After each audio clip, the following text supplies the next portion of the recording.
Thank you.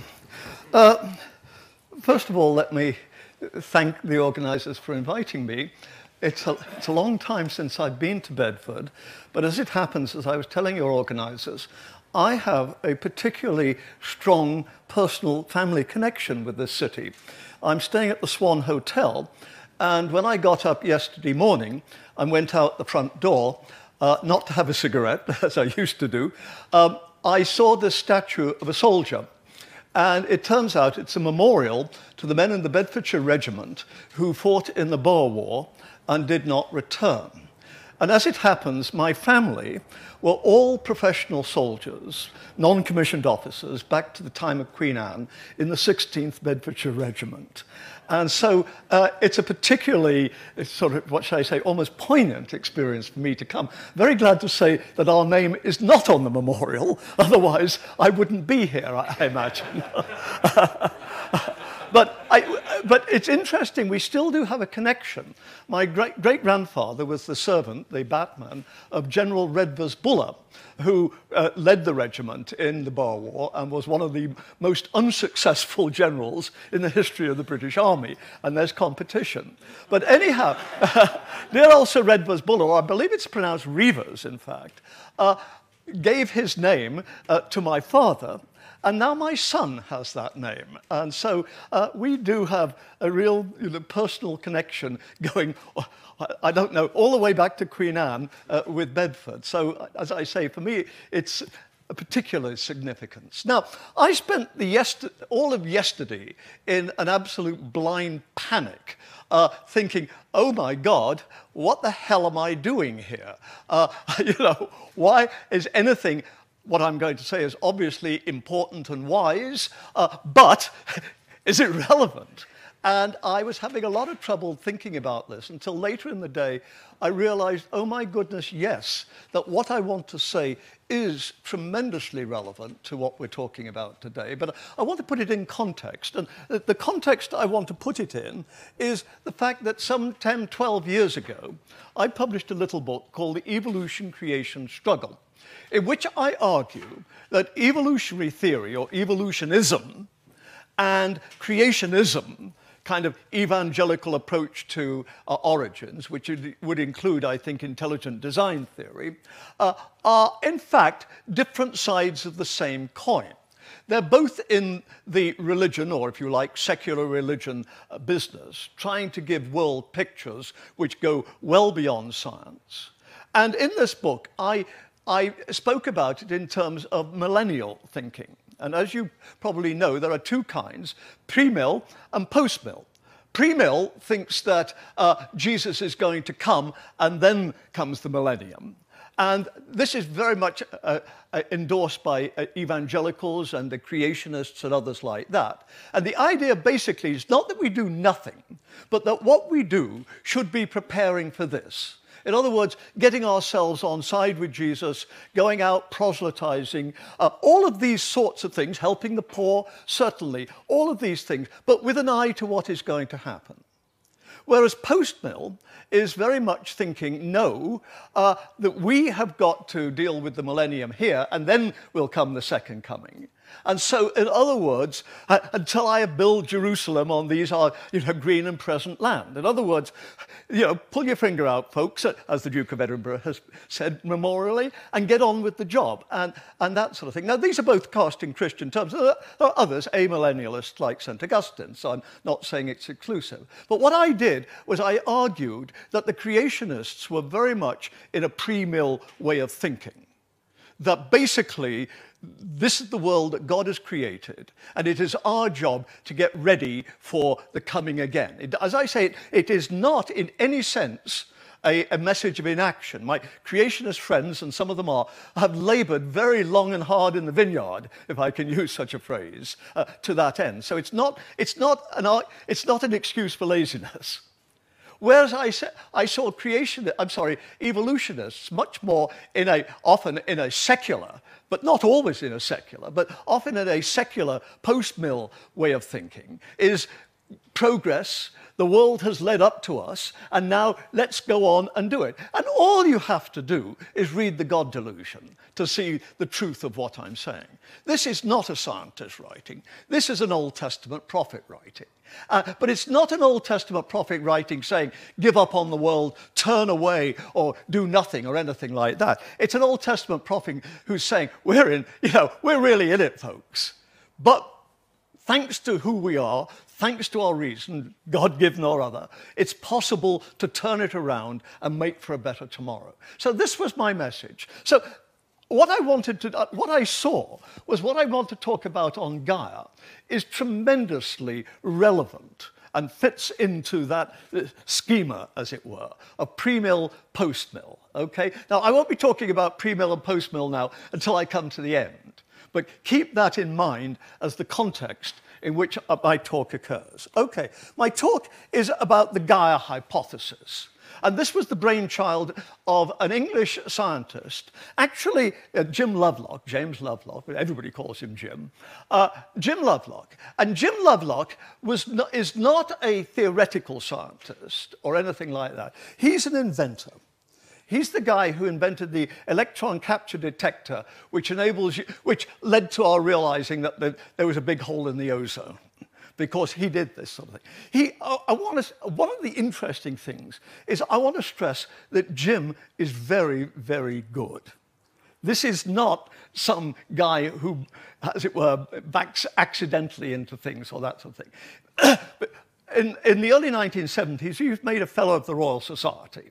And nobody thought that this was wrong. And it was rather exceptional, because he was being made a Fellow of the Royal Society, excuse me, on the grounds of his being an inventor rather than a theoretical or practical scientist. But they recognized, they saw genius when they saw it.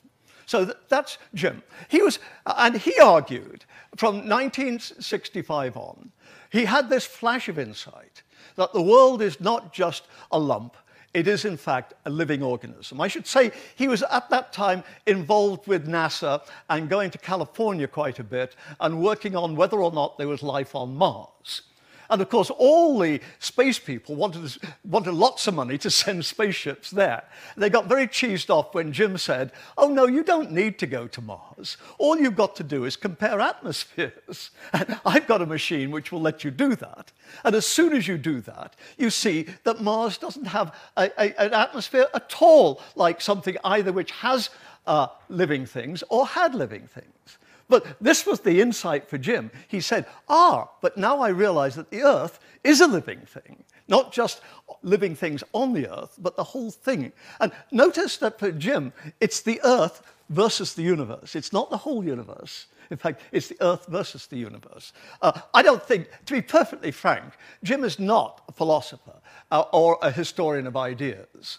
And when I pointed this out to him, he smiled and said, yes, yes, yes. And I think, it didn't make any penetration whatsoever on him. He was perfect. That's not something he's bothered about, if you know what I mean. So this was Jim. Then he was joined about 5 years later. So the Earth as an organism, and this was the vision. Of course, this photo was taken, I think, 68. So it's a little anachronistic. It wasn't that he saw this picture and then suddenly said the Earth is an organism. He was joined by this woman, Lynn Margulis. She was I won't say she was the first wife of Carl Sagan. Let's just say Carl Sagan was her first husband. And she, too, is, or rather was, because she died a few years back, is a genius. And her great move was in the early 70s to argue that the eukaryotic cell, the complex cell, is in fact a fusion of two prokaryotic, two simple cells. And this met with huge, huge opposition. I mean, bullshit was the friendliest term that was used about it. As it happens, since then, particularly using DNA sequencing, she's been proven absolutely and completely right. And she was elected into the National Academy of Sciences on the basis of this. I should say Sagan never got in, but nobody ever denied, again, Lynn's genius. So we got these two genius scientists pushing the idea that the Earth is an organism. Now, what was their basis for doing this? Well, homeostasis. And notice this. For Jim, it's homeostasis that counts. As you're going to see, for Richard Dawkins, the big critic, it's natural selection that counts. And you see fascinating disciplinary boundaries here. An organic chemist thinks in terms of things like homeostasis. An evolutionary biologist thinks in terms of things like natural selection. And sometimes I think you get this happening rather than a fusion working forward. Now, what were their arguments? Well, the main one was the sun has gotten hotter since the Earth began 4.5 billion years ago. And everybody accepts that's a fact. I mean, it's heating up. But the Earth has not gotten hotter. The sea should be a great, as you calculate from the minerals and everything going into the sea should be really like the Dead Sea.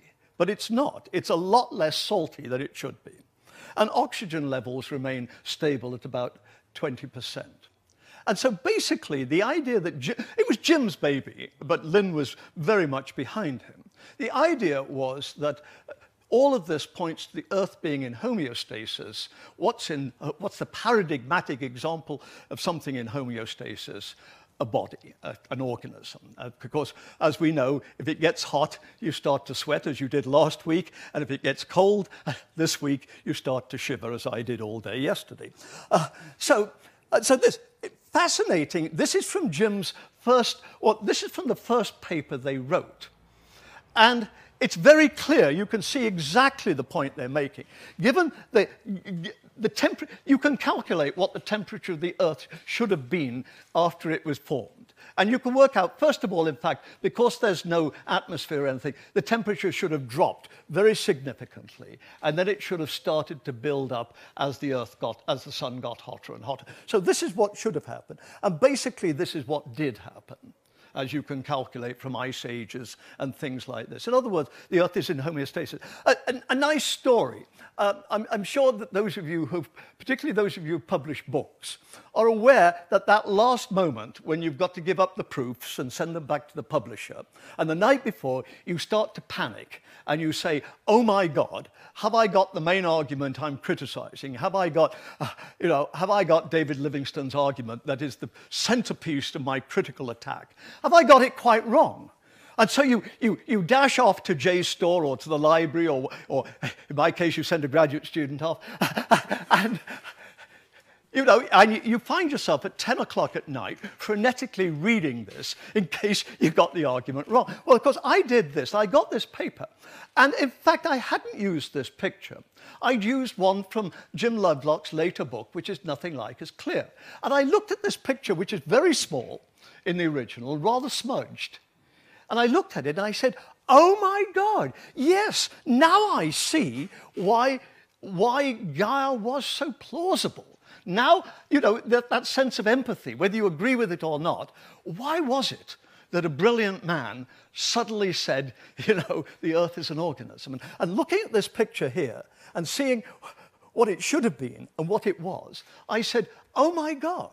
I see, but I hadn't used that picture. Of course, it was in copyright to one of these Dutch publishers. So 5 o'clock on a Monday morning, found Michael Ruse phoning Holland. And I'd like to say that by 9 o'clock, I'd paid a great deal of money.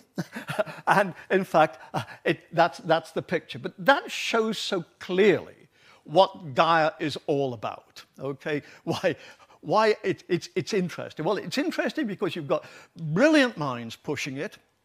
And there's something there. Now, I should say, there was more than something there. Because what about the sea salt? Well, Jim's suggestion was that the salt gets caught in lagoons, it evaporates, and then it gets sucked down underground. And now, that may be true.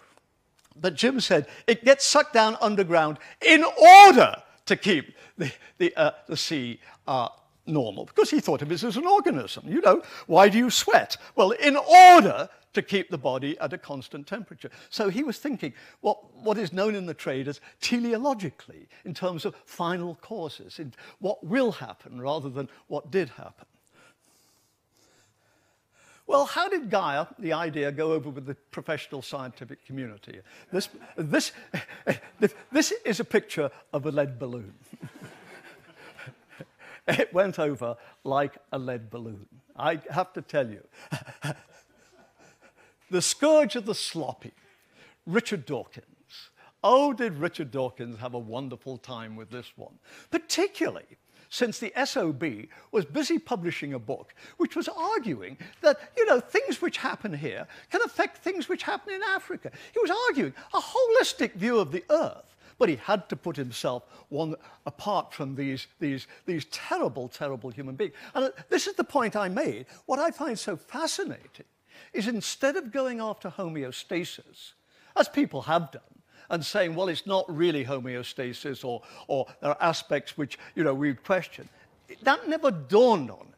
What he said is, there's no reason to think that planet Earth was formed by natural selection, therefore there's no reason to think that planet Earth is an organism. For the analogy of the Earth as an organism, there would have to be a set of rival Gaias. The universe would have to be full of dead planets whose homeostatic regulation system had failed, dotted around with a handful of successful regulated planets, of which the Earth is one. So, a perfectly reasonable argument.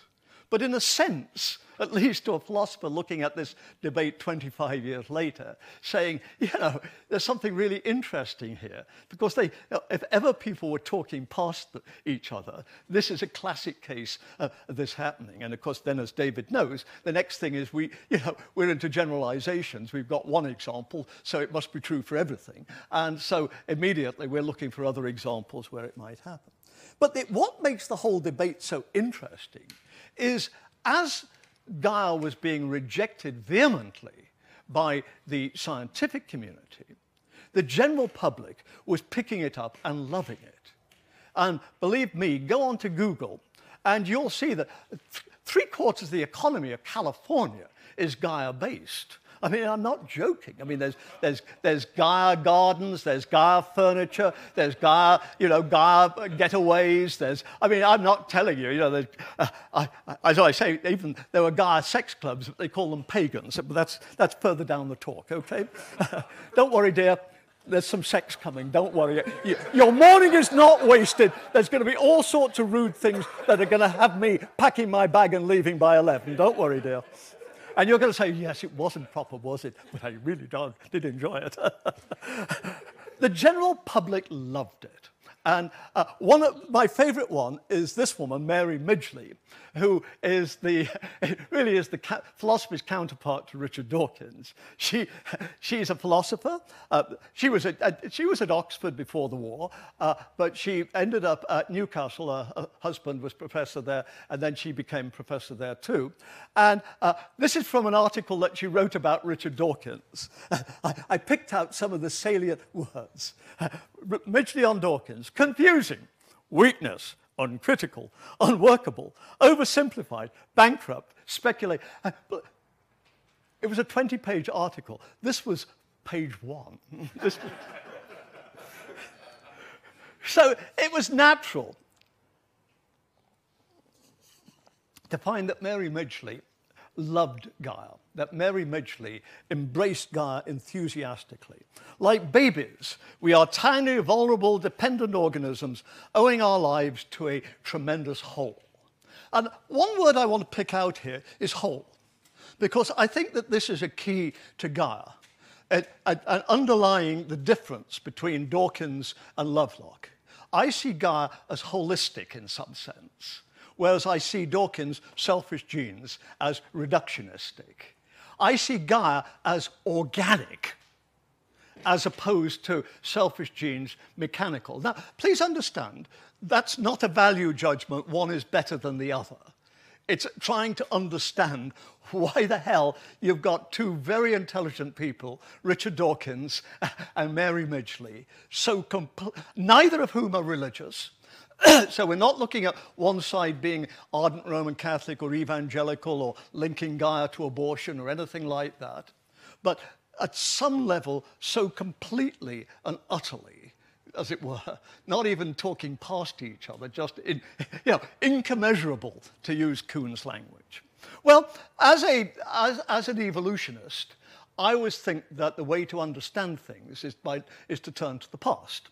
It doesn't mean to say we're better than the past, but it does mean that understanding the present, you've got to look at the past and understand what went on in the past. And I think that this is the case here. In a sense, the Gaia story begins, and as Whitehead would say, ends with Plato. The whole of philosophy is footnotes to Plato. Well, the whole of everything is footnotes to Plato. And Plato was the key figure, particularly in his dialogue, the Timaeus, where he did argue that the Earth is an organism. And in fact, as I said, Plato argues that the whole universe is an organism. But as I say, for Jim, that wasn't a matter of any great concern. But the Earth as an organism, the Earth as organic. And I should say that Timaeus was particularly important because it was the only Platonic dialogue known until the Middle Ages. The other dialogues like the Republic and the Phaedo and those which are so familiar to us philosophers were unknown. I mean, they were languishing in libraries somewhere, and people didn't know them. But everybody knew the Timaeus and the whole idea of the Earth as an organism. And this was, incidentally, that Plato, you see, argues that you've got the form of the good, and then you've got the demiurge, which creates the earth and everything like that. And then you've got the earth itself with the world soul.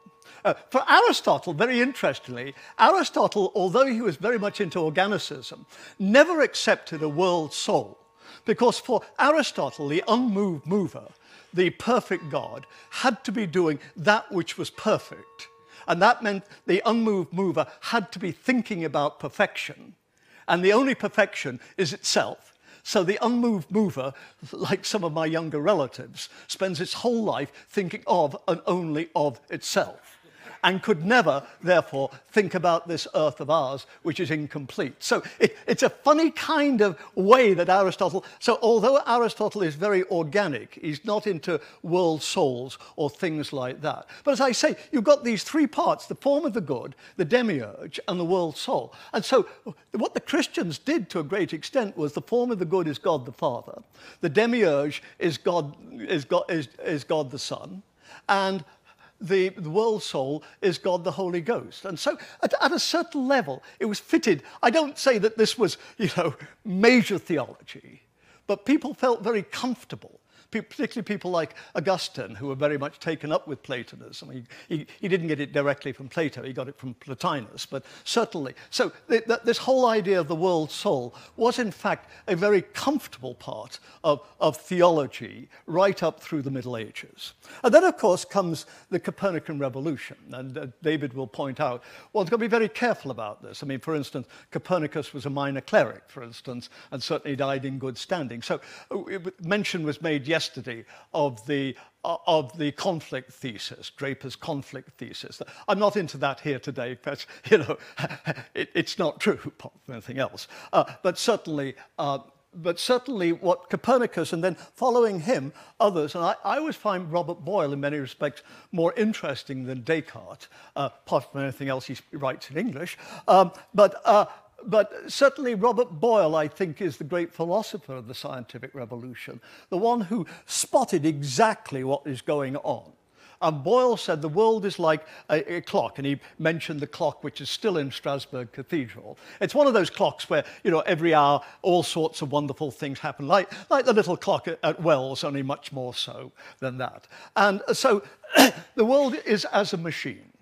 And this kind of view pushed the organic view out, in the sense that if you think the world is a machine, then it's not an organism. And thinking in terms of world souls and that sort of thing just basically gets excluded. And this is the way that things go right through Darwin. I see Darwin very much as somebody who's trying to continue the job that people like Copernicus and Newton and others left unfinished. And Immanuel Kant said, there will never be a Newton of the blade of grass. And Darwin basically said, oh yeah, let me show you that there can be. me, and just so happens I am he. And so I think that's what's going on in The Origin of Species, that Darwin's trying to give a kind of mechanistic view of the world, which goes right down to the selfish gene. And certainly anybody who does anything to do with metaphor or anything, reading the selfish gene is just a wonderful experience to see the kinds of ways in which metaphors are driving the discussion. You know, people think of metaphors as things you add to the content to make it clearer. Well, of course, those who've studied metaphor seriously know it doesn't work quite that way, and that metaphors drive the discussion. I mean, natural selection, for goodness. But certainly, as Dawkins speaks so nicely of organisms as survival machines. And so, as I say, I see this mechanistic view. So it seems that worlds as organisms has gone, but of course it hadn't. There's always a second side. There's always a second side. You see, the point is the machine metaphor did not, in fact, show that the organic metaphor was false. It was much more pragmatic. The machine metaphor said, we can turn out the sorts of things we want for science, like predictions, much better than the organic metaphor. So go with us. I mean, that was the big debate between the Cartesians and the Newtonians over action at a distance. The Cartesians said, action at a distance, this is Aristotelian, this is organic, this is not mechanistic. And what the Newtonians said is, oh, well, we're changing the frame of reference, but we can afford to do that because if you adopt our position, you get predictions that you folks can't get. And if you're going to build machines and ships and and armaments and those sorts of things, you need a science which works predictively, and ours works. So, as I say, I don't think this is a simple Popperian case of falsifiability or something like that. It's much more an argument, as it were. So, as I say, why didn't people then like the Gaia hypothesis? It wasn't called that then. Well, it's teleological. It thinks of it's working in order to stay in balance. It's doing things now so that tomorrow will be okay. If it doesn't do it now, then tomorrow we're doomed, sort of thing. It ignores natural selection, and it's holistic. And as I say, I see the trend of modern science, and particularly Darwinian science, as being completely in the other direction. I mean, and selfish genes is not necessarily the best piece of mechanistic science, but it's the apotheosis of mechanistic science, in the one that lays its motivations most bare, if you like. So, okay, then, as I say, it's not so much a question of Gaia being false, but it's just out of tune with modern, very successful science. And yet, all along, this idea of the world as an organism, it was called hylozoism after Ralph Cudworth in the 17th century. You probably notice I have trouble over words. So, as I say, what you see then is this idea of the world as an organism. It persists. It's not the majority position, but it's always, I'm writing a book on war at the moment. The basic Christian position is the Augustinian position. War isn't evil, but sometimes we must fight. It's obligatory on Christians sometimes to take up arms. That's the basic position, the basic Augustinian position. But there's always been the minority position that Jesus said in the Beatitudes, turn the other cheek. You must never do this. And so while you've had your Lutherans and Presbyterians and Anglicans and others and Catholics prepared to go to war, you've always had your Mennonites and your Quakers and your JWs and others who refuse. So as I say, it's although the dominant position is this, there's always been, I would like to say, a healthy alternative position. And I think the same is true here. Mechanism has always been the dominant, since the time of the scientific revolution. Mechanism, reductionism has always been the dominant position. But that there's always been this healthy, and I would call it healthy, alternative position as the world as an organism. Most interestingly, you often get the same position in the same person. Kepler is rightly, one of the great heroes of the scientific revolution, one of the great heroes of taking us away from the Aristotelian world picture into the picture of the world as a machine, with the work that he did on planetary motions. And yet, at a personal philosophical level, he was always committed absolutely and completely to an organic view of the world, and particularly the Earth as an organism. And this wonderful passage, as the body it displays tears, mucus, and earwax, so also in places lymph from the pustules on the face, so the Earth displays amber and bitumen. As the bladder pours out urine, so the mountains pour out rivers. And this is the good one. As the body produces excrement of sulphurous odor and farts which can even be set on fire, so he goes on to say we get volcanoes. I once knew an engineer who actually did light his farts. I told you it was going to get more interesting as we went along. I would like to say on record that I have never, ever met a philosopher who's lit a fart. Now, okay, that's a personal view, but I have to say we do some really quite naughty things when nobody's looking. You know, we say, I can't stand Wittgenstein and that sort of thing. Never say it in front of that chap, but lighting farts is what you might say a match too far, as far as we're concerned. But apparently Kepler knew all about it. So this is the point I'm making. I know I'm being humorous and a little bit rude, but the point I'm making is that this idea of the Earth as a real organism, not just some sort of ethereal idea, was something which was right there in the scientific revolution and which continued right through. The place where you get it most is in German Romanticism, around the beginning of the 19th century. And I think the person you get it most in is Friedrich Schelling, the philosopher, who, incidentally, at the age of 16, wrote a 60-page essay on the Timaeus. At the age of 16, I mean, this is Mozart behavior. You know? I mean, people at 16 don't write 60-page essays on the Timaeus. But notice what he wrote on, because by then they knew the whole Platonic corpus, but it was the Timaeus, the organic view. And he had this idea of the world as an organism. And if there's one key figure in my Gaia story after Plato, it would be Schelling in the sense. Now, let me say, I don't think that Jim Lovelock has ever heard of Friedrich Schelling. But we know all about that. We know how that sort of thing works, that scientists can be unbelievably ahistorical in that sense. And we look at their work and say, oh my God, and they say who? Because you know, that's the way science works. You forget your past and get on with the present and that sort of thing. Now, one person, now this is interesting. How many of you know about the Rudolf Steiner movement? Yeah, I thought I'd find that. And the Waldorf schools and that sort of thing, yeah. Rudolf Steiner turns out to have a key role in my story.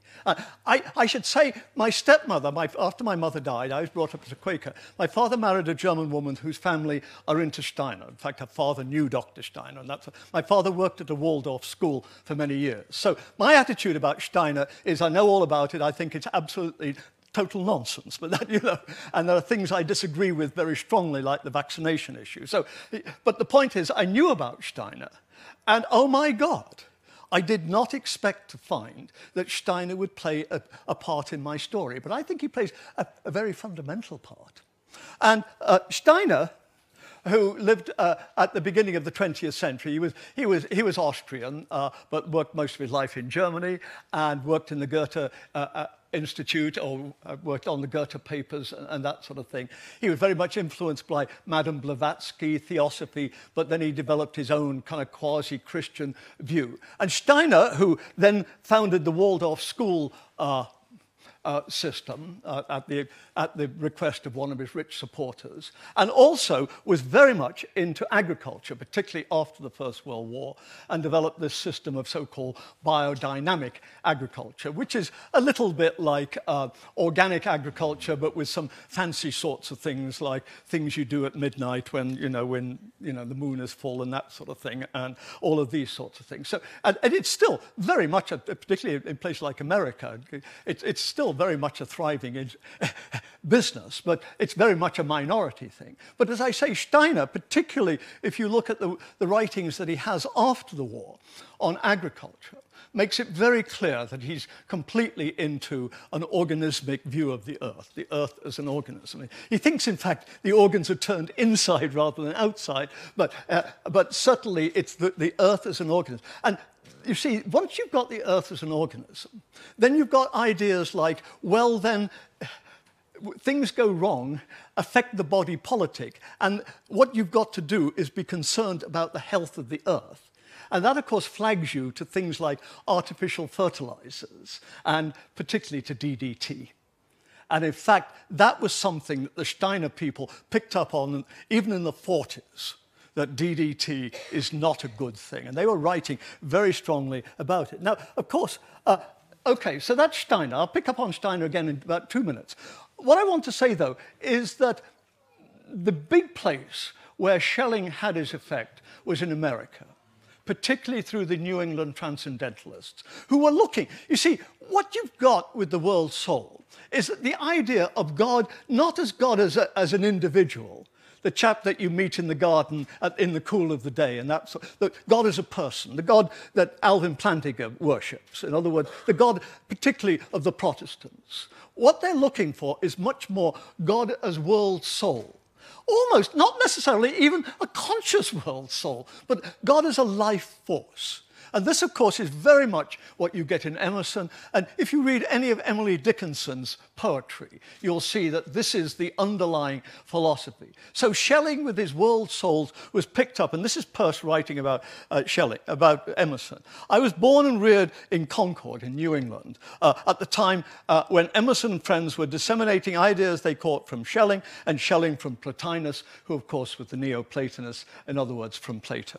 So you get this idea of the Earth as an organism. It's a part of American culture. It's part of American culture.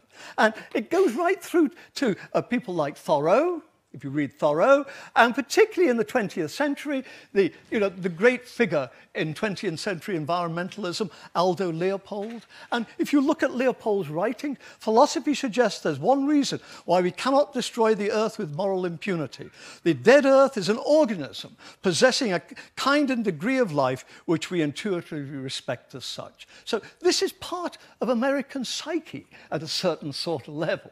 And then, of course, we come to Rachel Carson, the great Rachel Carson of the 1950s, who writes the definitive work against environmental pollution, who writes so powerfully against the use of DDT and that sort of thing, who was at the same time also a very skilled science writer.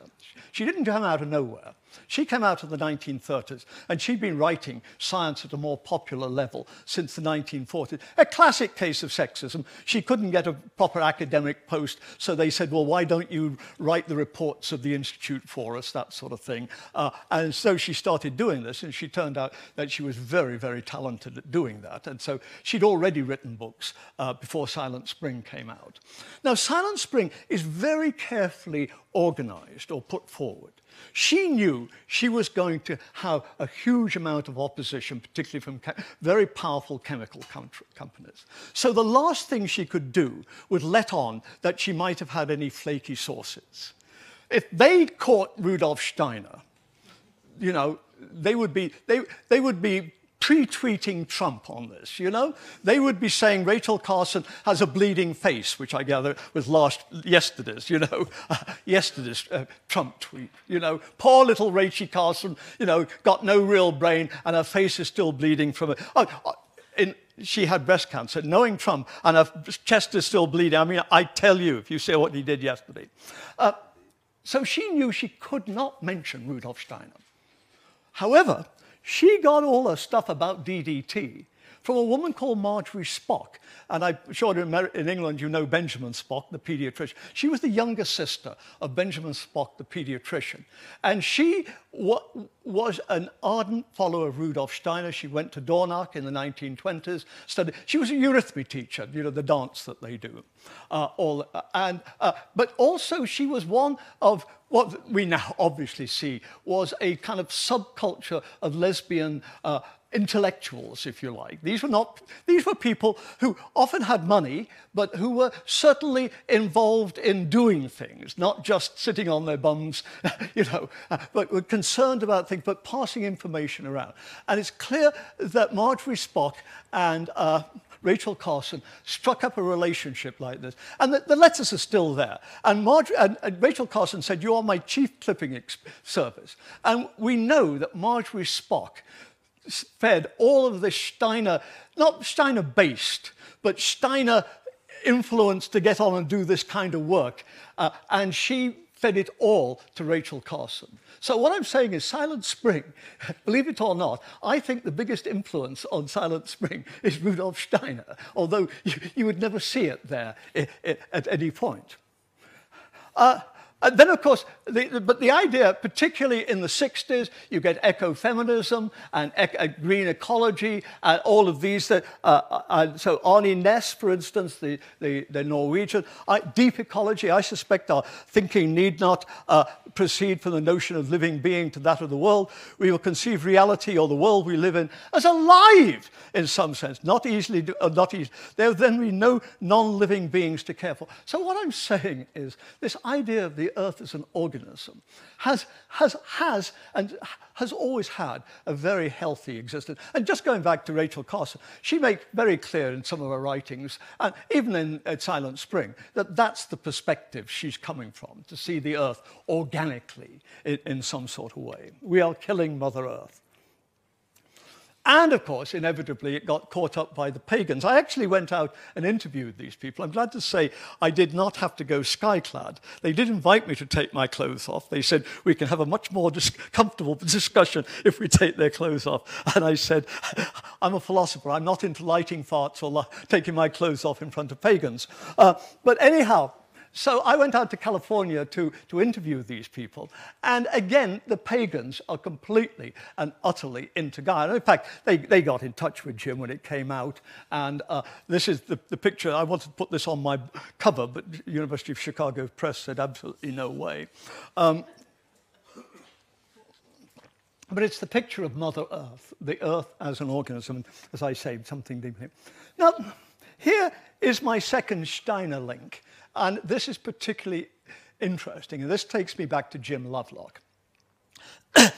Jim Lovelock, as I say, was an inventor. He was not a regular scientist. And he only very occasionally actually had university appointments. Most of the time, he worked for the government, and then he went independent. And what he would do is, people like Pi and other electronic people would have him on contract. And every 3 months, they would get their engineers together with Jim. And, they'd say, well, we've got some problems here, Jim. Cast your eye over these if you've got any thoughts. And it was worth enough money to them to give Jim Lovelock £5,000 a year to have him ready to do that. I mean, that's the kind of quality work that he was able to do. So, I mean, that's what makes it very interesting. So by the 1960s, Jim then is no longer at the institute where he'd worked. He's doing some contract work in America for NASA, so he goes over to California, a couple of months every year, that sort of thing. But by and large, he's living, I think, in Wiltshire in a little village. And the only other person of, let's say, his social class, that sounds a lot more snobby than I mean to. The only other person that he'd meet in the pub in the evening would be this novelist, William Golding. Now, of course, by this time, Golding had shot to fame by Lord of the Flies, but of course he'd been writing other novels, including The Inheritors and then Pincher Martin. This Pincher Martin is a very strange novel. It's about a man shipwrecked on a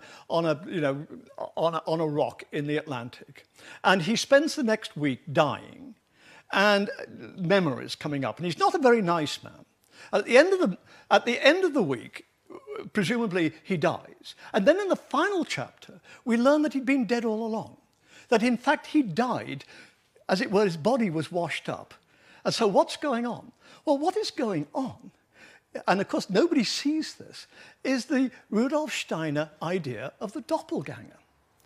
Steiner believed that we have a doppelganger, and that when we die, over the next short while, the doppelganger also has to die, and that dies away. But the doppelganger has all our bad side, And so this has to die away so that we, as a soul, and of course Steiner believes in reincarnation. I mean, you know, you want to think of nutty, square it, double it, and you're getting close to anthroposophy. But so he believes that we've got this, that the soul is going to go on and transmigrate. So he gets all of this, you see, from Madame Blavatsky and that sort of stuff. He's got this. But it cannot go on in the state that it is at the moment because it's tainted.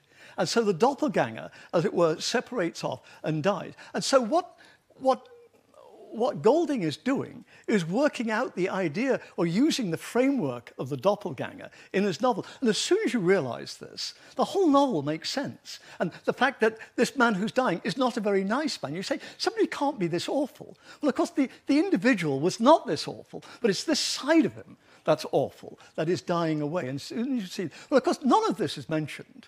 But in fact, that's what's going on. We know that Golding was very much taken up in the 1930s with anthroposophy. And he was very close to some of the leading anthroposophists and those who became priests and those sort of things. Now, in the 40s, he gave up strict belief in anthroposophy, but to the end of his life, he always said, I owe a great deal to anthroposophy, and I think in many respects I respect their idea of the spiritual side to life. And in particular, it's clear that when Jim Lovelock was getting this idea in the 1960s, the only person he was talking to about Gaia was his drinking mate in the pub, who, of course, was very empathetic to this idea. And so we see this going. Now, I asked Jim Lovelock about this, and of course, Jim being Jim said, oh, no connection at all. But then I discovered that, in fact, there was a connection. Jim Lovelock actually sent one of his kids, a handicapped kid, to a Steiner school.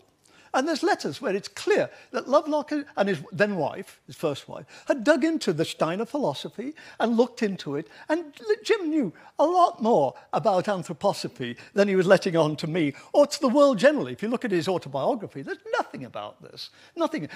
Any more than in John Carey's book about William Golding, which was published about 5 or 6 years ago. Carey recognizes that Golding had something to do with anthroposophy, just as people know that Rachel Carson knew Marjorie Spark, who was an anthroposopher. But because anthroposophy is so nutty, these people who write about their heroes cannot possibly imagine that their heroes took anything from it. And of course, you know, we as historians of science know that if you think of a dark motive, it's almost certainly true. So anyhow, I don't think of this as a dark motive, but I do think that Jim Lovelock's view of Gaia, certainly whether he got it from Steiner, but I certainly think his reinforced in his confidence about it was certainly something that, he says this, came lots of nights chattering in the pub. And this is from Golding's Nobel Prize winning lecture, given about 1980, maybe just a little bit earlier. And he said, we have been caught up to see our Earth, our mother Gaia Martyr, set in a jewel in space. No excuse now for supposing her riches inexhaustible. Notice, you know, we're starting to worry. So, yeah, nobody's saying that the Earth can go on. It may be in homeostasis now, but, you know, if we continue what we're doing, we could be in big problems. So, or the area we live on, limitless because unbound. We are children. Our mother is part of the solar system. In the blazing poetry of fact, we are children of the stars. But notice, folks, we've got obligations because we live on Mother Earth. Because we live on Mother Earth, that's where our obligations come from. So why did the general public like it? Well, obviously, because Hylozoism, American tradition, and then in the 1960s, 1970s, a lot of New Age stuff going on, the pagans and all of that sort of thing. And I'm certainly prepared to buy into that and all of that. Why did the scientists hate it? Now, this is an important part of what I want in my story, because it was a pseudoscience, they said. But so, big deal. So it's a bit pseudoscience. And I have discovered that scientists start to get nasty about pseudosciences when they're insecure themselves. When they're insecure themselves, this is when it happens. It came about in the following way. Little anecdote. I'm at the Florida State University. I went there in 2000, and there was talk of founding a medical school. Well, by and large, the campus was not keen on that because, as we know, medical schools drain the resources from everywhere else. Nevertheless, we went ahead in 2003, started a medical school, and yes, it has drained a lot of resources. But the medical school realized that they were not popular. So what did they do? They paraded the fact that their primary mission is to teach general practitioners who will work in rural areas. Now, how can a good liberal like myself object to an institution that's going to turn out GPs to work with poor people? You know, so it was fine. And then a rich legislator, who was a chiropractor, gave FSU Medical School $10 million to found a department of chiropractic. The administration loved it. They even got to the point of advertising for a dean in the Chronicle of Higher Education. The medical school, and I'm afraid I'm going to use another technical term now, went apeshit. They absolutely died. If we found chiropractic, we're a small, insecure school, a department of chiropractic, the whole of American medical establishment will laugh at us. You know, we can't have it. And immediately the cry of pseudoscience went up. I went back and looked at the newspapers. Now, the thing is, I knew already that certainly in Tallahassee, where I live, the doctors and the chiropractors get on very well together. And if you go to the doctor and you say, Doc, I've got this really bad back pain, the first thing they're going to say is, well, why don't you go and see a chiropractor? You know, they're probably going to be able to give you some exercises and some help on that. Don't listen to them if they're going to cure cancer, but at least at that level. And by and large, the chiropractics know that they shouldn't suggest curing cancer on the first visit anyhow. So they get on really well. And yet up went the cry. Why? Because the medical people... You see, if they'd been Harvard could start a department of chiropractic, and if everybody else complained, they'd just say, well, up yours. You know, we're Harvard. It doesn't matter. If we do it, it's right. You know, but FSU couldn't do that. And so up went the cry. And this flagged me. Why are the scientists talking, why are they reacting so strongly against Gaia? And of course the answer is because the scientists themselves, as John Maynard Smith, the leading English evolutionist, said to Jim Lovelock, he said, we've got all sorts of fights going on about creationism. Those of you who know evolutionary biology, about punctuated equilibrium, the big debate about classification, about cladeism. I mean, you know, sociobiology and Ed Wilson. There was one fight after another in evolutionary biology and that area, ecology, in the 1970s. Along comes Jim Lovelock, all happy, you know, here I am, you know, walking along, you know, simple soul, Earth is an organism. They just about died, and they turned on him for that reason. And in fact, this is Maynard Smith said, look, Jim, the trouble with Gaia is we've had such agony with vitalism and group selection, all those other things. We thought it all worked out. And then you came along. You couldn't have chosen a worse moment. Now, the reason why, and I'm coming to the end of my story, the reason why I'm telling you all of this is, again, I want to emphasize, we're not dealing with Popperian science, falsifiable, true or false, or something like that.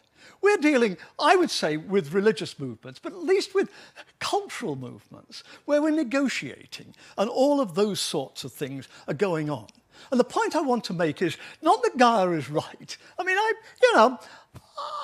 by and large, I don't think the Earth is an organism. And then I spent 3 months in South Africa, in Stellenbosch, in the wine growing area. It's the most beautiful place in the world. And I thought to myself, if somebody, mining company, came along and said, we're going to take off the top of one of these mountains for minerals or for coal, the first word I would use would be rape. The first word I would use is, don't rape this environment. And notice, rape is, you rape human beings, you rape organisms. And so, yeah, understanding, yes, at some level it's a metaphor, but I don't want to say it's a bad metaphor or a silly metaphor or that people got it from Rudolf Steiner makes it a bad thing or anything like that. Even Margaret Thatcher sometimes said things which are right. But so understand then what I'm trying to say. I see this as negotiation so much. So this then takes me back to the whole question of pre-mill and post-mill. Who were the people who, other than the scientists, who really did not like Gaia? the evangelical Christians, and I've got them on record as saying it, they said, oh yeah, we see all sorts of points about environmentalism, but basically the Earth is a creation of God. The Earth exists and gets its value from God. Gaia gives the Earth an independent value existence.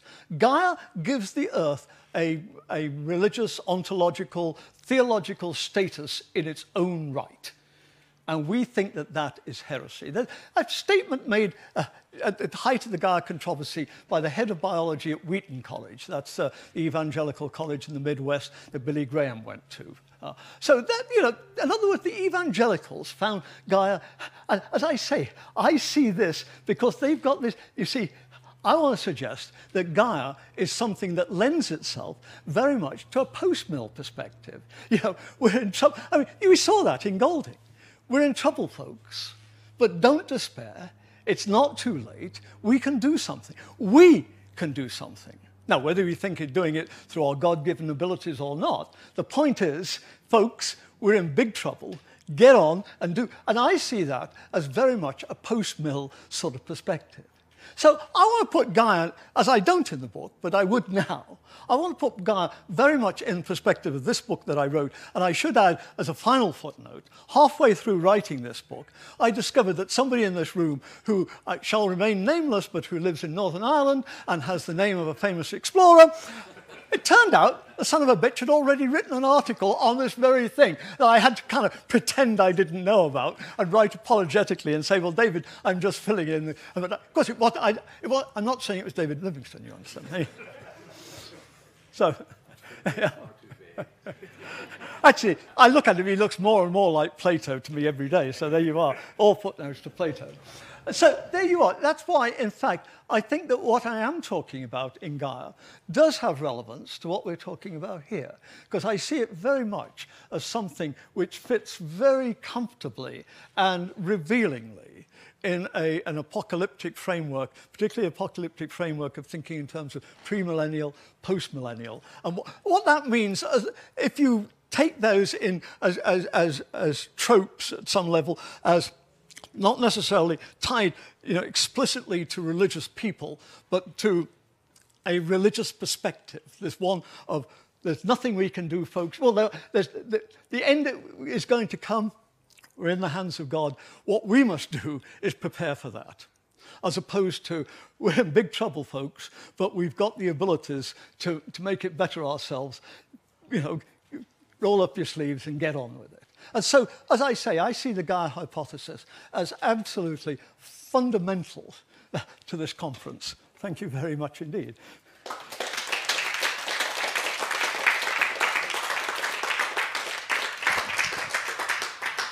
Thank you, Michael. If you have a question, put your hand up and wait till I get to you with the microphone, please. Questions for Michael? Richard, and I'll come back to you. Hi. With regards to Lovelock and whether he's pre-mill or post-mill, I'm wondering, obviously what you've said certainly applies to the way that he frames the Gaia thesis in his books. I'm not threatening you, I hear better if I answer to you. But what, I mean, in terms of his more recent pronouncements on both fatalistic pronouncements about climate change and also his recent comments on the impact of AI, I mean, would you see there being a shift in his tone from the works that you're referring to towards something which is more pre-millenarian, or would you still see it as consistent with the post-mill? Perhaps. I never quite trust Jim. He says what goes well, and then after you've talked to him for about 20 minutes, half an hour, he starts to sound like 1965 all over again. And I spent 2-3 hours talking to him, and we agreed that, it was a metaphor and that. And then his final comment was, Mike, the Earth is an organism. And he smiled. So, yes, I would see him adding these things on. I would be very hesitant in the case of Lovelock, and this is not at all to put him down. I'd revere the man. But he's not a philosopher, he's not an intellectual historian. And so to a certain extent, he's liable to pick up the flavor of the day and run with it a bit.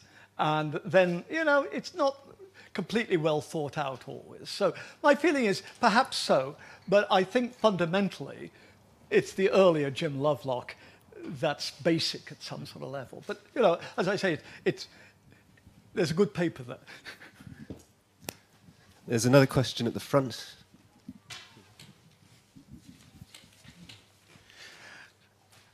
The title of your talk is the Gaia hypothesis really such a silly idea? Yes. And I guess one of the reasons why it's been accused of being a silly idea is the whole concept of personification and anthropomorphism in Yes. it, which obviously you've demolished quite well during the course of the talk. But in the context of the dialogue or argument between creationism and evolutionism, isn't a point being missed that one of the guiding principles of evolutionism is that that which survives is that which fits in, and within the concept of Earth as an organism, obviously the survival mechanism is the fitting in. And therefore, there is no real conflict between the concept of evolutionism and the Gaia hypothesis. Well, I wonder if you'd comment on that. Of course, a lot of the question is where you're talking about fitting in, isn't it? Yeah, I mean, personally, I would want to say I look upon the Earth as an organism as a metaphor. So the whole point about metaphors is that they're not literally true. So if I say that this woman over here is a red, red rose, I don't in fact think she's a vegetable. But, you know, what am I doing? I'm drawing certain aspects to her, her beauty, her... maybe I'm making reference to the fact that she's rather prickly, like roses are. So, but the point is, I don't think she's literally a vegetable any more than... Well, maybe you could put us right on this one, Simon. But as I said, this is the reason why he wants me out of this place by 11 o'clock sharp. Not au revoir, goodbye. But no, seriously, you're absolutely right. I mean, I see no tension in my being a completely committed Darwinian, and at the same time saying, I think the idea of the Earth as an organism is a metaphor to which I'm very sympathetic. There are times when I'm not sure that it's that useful, but that I am very... I mean, after going to South Africa and thinking what my reactions on seeing those hills being destroyed, I said that I clearly, at some level, am committed to Mother Earth. I mean, I hope I am. So, as I say, I don't see any great tension. Of course, the question is, what do you mean by fitting in? I mean, I think Dawkins is right. There's no reason to think that the Earth is an organism in the way that, we are, in that sort of way. Yes, David. Michael, thank you for a fairly typical performance, I have to say. I'm not sure that that's intended as praise. My question is about the dark side of metaphors. Now, you've toyed with two metaphors this morning, mechanistic and organic metaphors, both very fertile. You can do fabulous predictions on a mechanistic model, and indeed you get an interesting ethic out of an organic model, not least for environmental concerns. But both of these have a dark side. For example, if you treat people as just machines, you may not be treating them in the best way. Or, for example, if you lived in Nazi Germany and thought the state was an organism, it could very easily lead to a notion of Lebensraum or something of that sort, which could be used for pretty dark purposes. So do we have a responsibility to think about the dark side of the metaphors that we're using, not least metaphors in connection with climate change and apocalypse? Yes, I think that's an incredibly important question. Please, David, don't tell me you've already written on it, because I've got a book halfway done on the subject. My God. But you're absolutely right. And the point that David is drawing our attention to is in the 20th century, nobody was more into organic thinking than the National Socialists. I mean, we know that their interest in purity in food, for instance, and things like that, anti-smoking, all of these. But certainly the Earth, the state as an organism is an incredibly powerful metaphor. And if you look at a lot of the Nazi anti-Semitic cartoons, What they've got is the picture of Germany as an organism and the Jews as rats or diseases which are affecting the organism. So the answer to your point that you're making, I think, is tremendously important, that the organic metaphor has to be treated with care.